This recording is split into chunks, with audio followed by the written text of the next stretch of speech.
Hello again everybody, and welcome back. In this video series we're going to, within OpenCV, perform car counting in Visual Basic, and we're going to use Emgu CV as a wrapper so that we can make OpenCV function calls from within the .NET environment.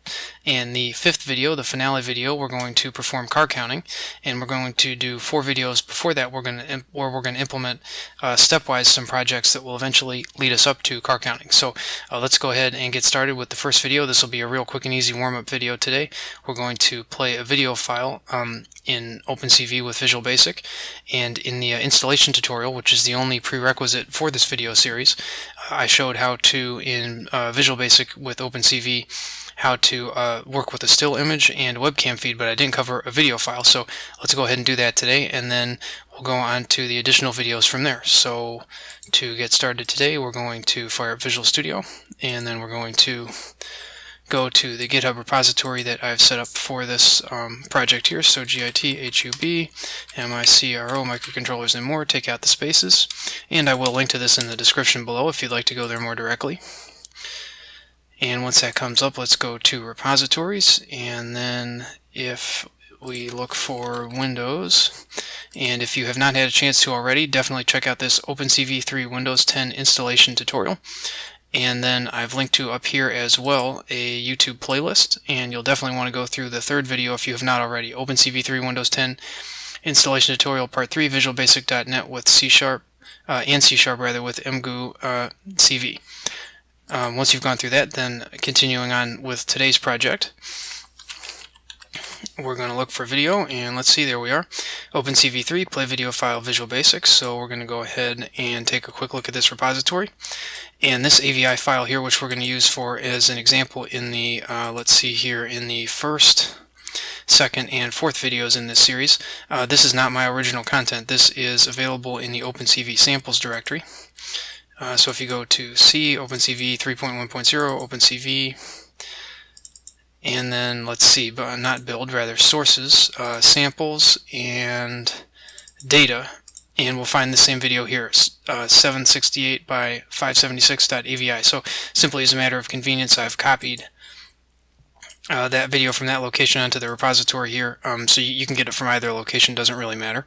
And then form main is, of course, that's our main code, and then the readme is here. So I think what we're going to do, since the form that we're going to build up in Visual Basic is going to be very similar throughout all 5 of these, I think I'll show how to build it up in the first video, and then probably again in the finale in regular speed, and then I'll probably fast forward through it super quick in videos 2, 3, and 4. So let's go ahead, and there is one more thing, is that we should open the cheat sheet for configuration with Emgu CV, and that's what I'll be working from the other screen during this video series, and this is available in that installation tutorial GitHub repository I mentioned earlier, so please consult that if you're not familiar with the installation process. And then we're going to be creating our projects for this series in Documents, Visual Studio 2015, and Projects. And let's go ahead and make the first project. So if we go to our repository here, and we might as well make the project name the same as the repository name, so we can go to here, and then we're going to go to File, New Project, and then we're going to choose Visual Basic, and Windows Forms Application, paste in the repository name, or you can name the project anything you like, choose your usual location, uncheck those and choose OK. And now we can either set up the references next or build up our form next. Let's see, let's go ahead and set up the references once this loads. So let's see if we resize the form here a little bit and save it. And then I always like to rename the form first. So frm main, and it's going to ask us, do you want to update all references? Yes, of course we do. And then if we start, we'll find that there's one reference that Visual Studio doesn't generally update for us. And there we go, so we simply have to change here form1 to frm main, and now the program should start and run for us. Let's close out of all these here, and there we go, there's our nice form. Doesn't do anything yet, but the program works. So now let's go ahead and set up our references. So again, I'm strictly following down along the cheat sheet at this point. So if we go to, let's see, project, and then we're going to go to add reference, and then browse and browse, and we're going to go to this location here. We're updated to Emgu CV 3.1 at this time, and then we're going to choose all the DLLs up here. You don't need to choose this Z-Graph one, but all the DLLs up here other than the ones for the version of Visual Studio that you're not using. So we're using Visual Studio 2015 here, so we're going to choose, I'm trying to get that mouse over off there, there we go, we're going to choose those 4, and then choose Add. And then, actually, sorry about that, cancel. There's a step I forgot here.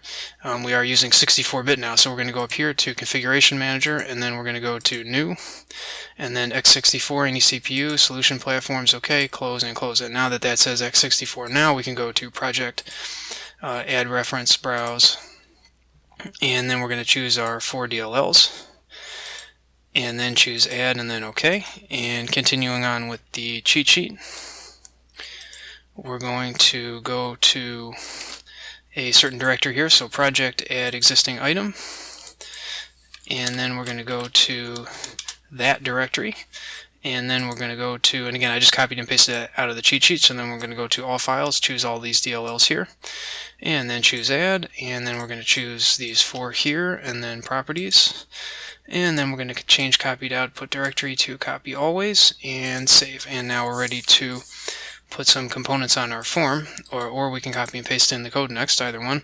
Actually, let's copy and paste in the top of the code here. So what we're going to do is we're going to go back to our repository here, frmmain.vb, and for the moment I'm just going to grab the things in comments here at the top. Whoops, have to go to raw first, copy and paste of course.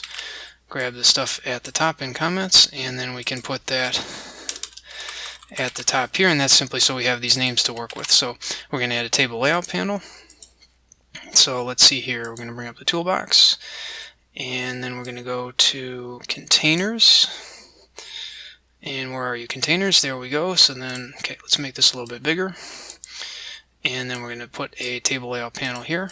And again, I'll fast forward this in the subsequent videos, but I think it's worth going through the steps once just in case there's anybody's wondering how to build up the form here. So might as well name the components as we put them in. So table layout panel, and then we're going to go to the next one, which is going to be a button, and actually we have to add a row here, so let's go ahead and add that, and then we'll edit rows and columns, and just temporarily we're going to make these 33 and 34 just at design time to give us something to work with for a moment, and then we'll fine-tune that a little bit later. Okay, so now we're going to add a button, so we're going to put that in up there, and then we are going to go here and call that button open file, and then we're going to add a label. So let's see, where's the label here? There we go, there's the label, and label chosen file, and then we're going to add our image box. And again, please see, if you don't have these controls in your toolbox, please see the Emgu CV installation tutorial. I'll explain how to get these controls up here. So we're going to call this image box original. Actually, that should just be image box. And then we're going to go to text info, and let's see here, text info. That is going to be in the common controls, so we're going to put a text box down here, and we're going to call that text info. And then we are going to set our properties. So we're going to, well, actually there's one more, sorry about that. We're going to put an open file dialog box down here. So that's going to be under dialogues, and then we're going to double click on open file dialog and then go ahead and name that as well. And now we're ready to set our properties. So if we close the toolbox, and then we can choose the button and label, and let's make the font nice and big, let's say 12. And then we can set the column span property for these two to 2. And then let's go ahead and choose dock. Actually, for both of these here, let's choose dock and then fill. And then for the image box, we can choose enabled. Good idea to set that to false. And then we'd like a frame here, so let's choose border style, fixed single. And then we are going to choose size mode and change that to zoom. Then for the text box, we can change the word wrap to false, and we're going to look for scroll bars and change that to both, and multi-line set that to true. And let's change the font as well. Let's go with 12 and then Courier New. And then we're going to choose the button here, and we might as well set the button text. So that's going to be open file. And then for the label, actually for the button and label, let's set the anchor property here. So anchor, we'll set that to left and right. And then for the label, we're going to set the text property to just left. And then we can blank the text. And now we're going to go back to the table layout panel, and we're going to choose dock and fill, and then we're going to choose this here, the arrow at the top right, and then edit rows and columns. And for the first column we can make that absolute, or rather auto size, and then for the first row we can make that auto size, and we can make the image take up most of the screen. So let's make that say 80%, and then the text box at the bottom to display any data if we need to, we'll make that only 20%. And there we are. And for the button, it did not correctly auto size because I forgot to choose some options here. So we'd like to choose auto size true and auto size mode grow and shrink. There we go. So let's go ahead and fire it up, and our form should be all set.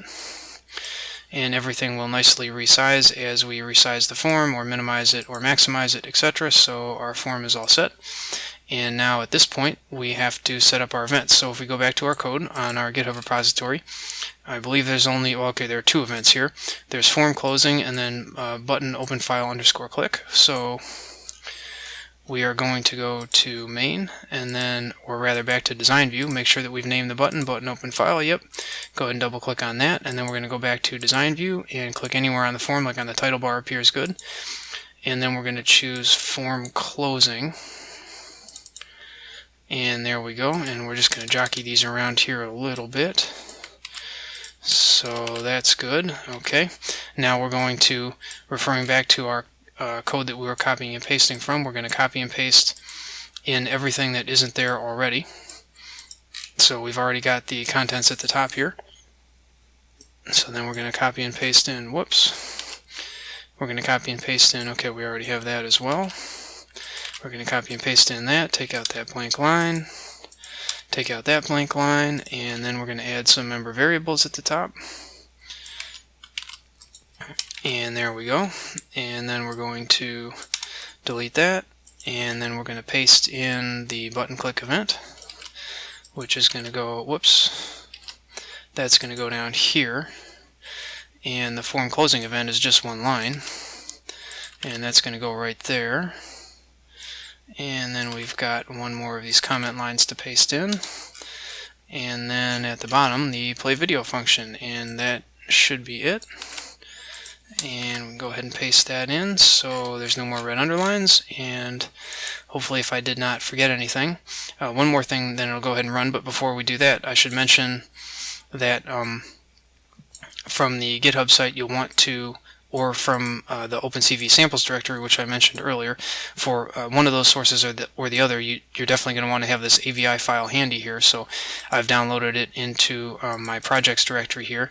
So here's the directory we just made, and we can go ahead and access that AVI file right there. So let's go ahead and run it. And again, this isn't going to do anything fancy. It's simply going to play the video. And in the future videos, we're going to build up to car counting. So projects and AVI, and there we go, there's our video playing. So that was pretty straightforward. Hopefully this is beneficial to anybody wondering how to play streaming video with OpenCV in Visual Basic. And in the next video we're going to take a look at image subtraction. So see everybody in the next one.